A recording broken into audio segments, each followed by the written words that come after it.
Morning. Welcome to another episode of Tie 24 Sports. Tie 24 Sports.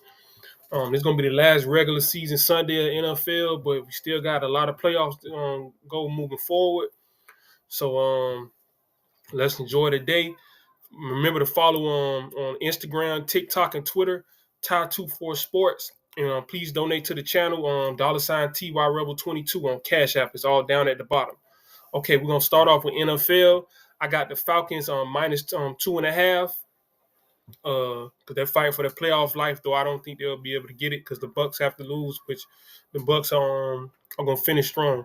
I got the Cowboys plus 10.5. I got the Packers minus 6.5.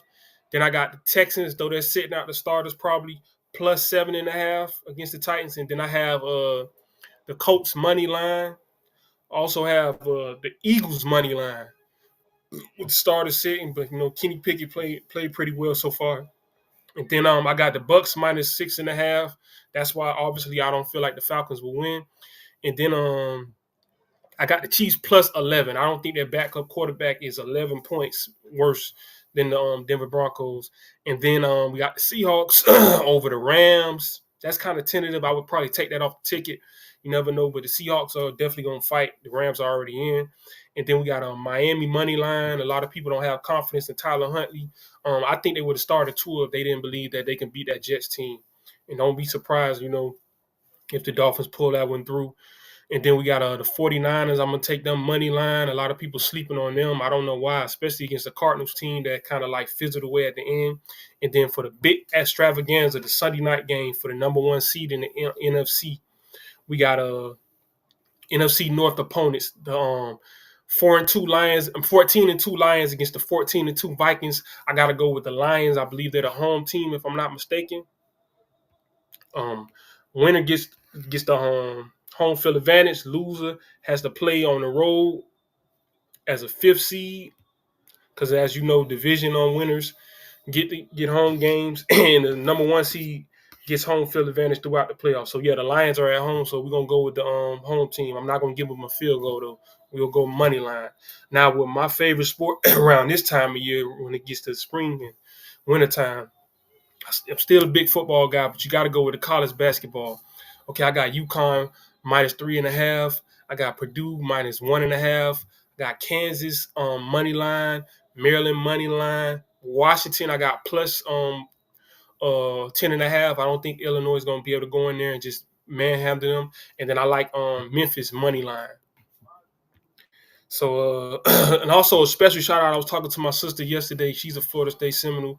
Them reviving their basketball program. I was thinking that the U would be able to do it, and unfortunately, we had to move on from Coach Larry Nagle.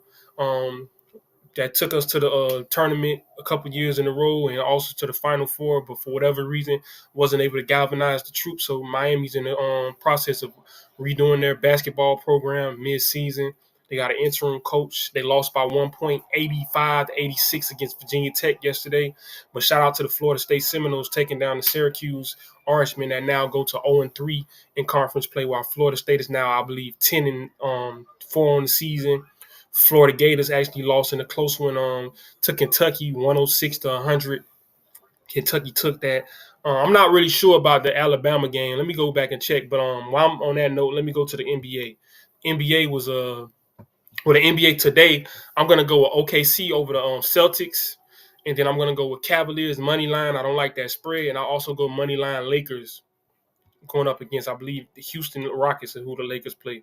But let me go back to college basketball from yesterday and just brush over a couple of those games I want to take a look at, because college basketball is definitely a sport you guys need to lock into. I know a lot of people are caught up with NBA. They don't look at college basketball as much.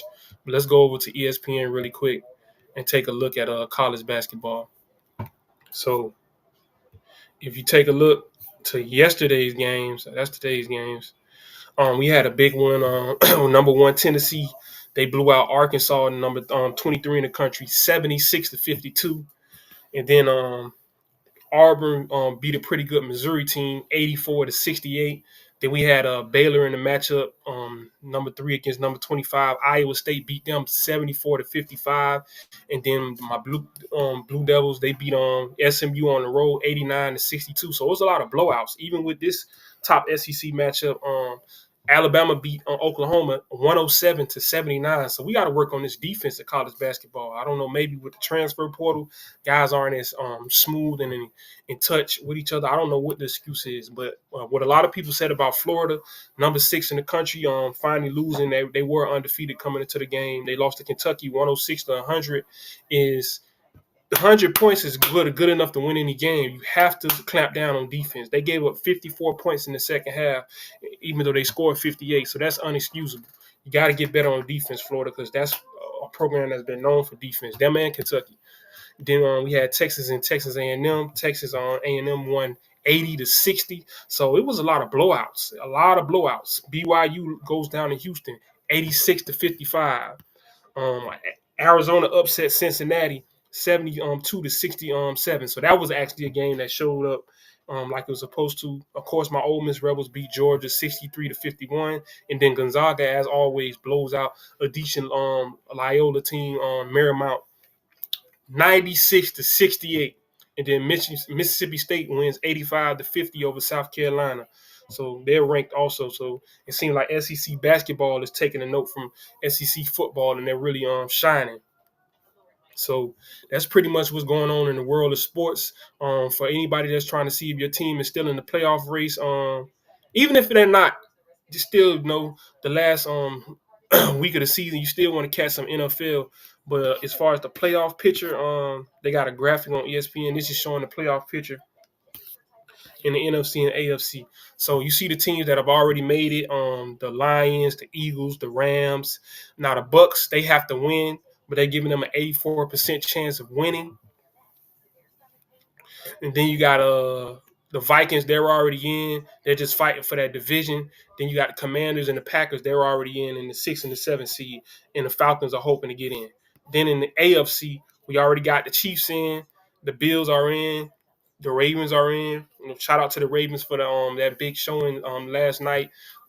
Derrick Henry's over 1,900 yards, just short of 2,000 for the second time. And then Lamar Jackson has over 4,000 passing yards, 41 passing touchdowns, and 4 interceptions, or something crazy like that. Lamar went off, and he also ran for like 900 something yards and like 4 touchdowns. We'll take a look at it in a second. But then you got the Chargers, they're already in. The Steelers are already in, despite the loss yesterday. I didn't really like how George Pickens showed up. Maybe he'll show up better in the playoffs. But the Broncos, the Bengals, and the Dolphins are kind of fighting for that last spot. The Dolphins just have to win, and maybe the Chiefs help them out. But that's pretty much the playoff picture. And one last thing, let's just look up Lamar Jackson's stats. That'll be the show for the day. So we look up Lamar Jackson stats on the year. He had a remarkable year. He threw for 66.7% passing. That's his second. Yeah, that's the second highest passing completion percentage. Last year he was 67.2%, but he didn't throw for as many yards or touchdowns. This year he threw for 4,172 yards, 41 passing touchdowns. That's passing touchdowns, and only 14 interceptions. So way to go, Lamar. And that's not even showing the rushing stats. Let me try to find the rushing stats for Lamar. Because if you throw for 4,041 touchdown passes and only 4 interceptions, and then what did he do rushing? Let me see what he did rushing. Give me 1 second. Let's click on stats. So on rushing for the year, he ran for 915 yards, which is the most he's ran for since 2020 when he had 1,000 yards. So he actually ran for 915 yards, averaging 6.6 per carry, only 4 rushing touchdowns though. So this man is a monster. When you throw for 4,100 yards and then run for 915, come on, man, that's crazy. So I know a lot of people like Josh Allen. I like Joe Burrow, but it's not all about stats, but that's hard. That's a crazy stat. That's a crazy stat. That's crazy. That's college football numbers. You don't even do that in college. Like, that's crazy, man. But that's gonna be the show for the day. Put your picks in. Please like, share, and subscribe, and please donate to the Cash App. $TY Rebel 22. Follow me on Instagram, TikTok, and Twitter at Ty24Sports. I'm out.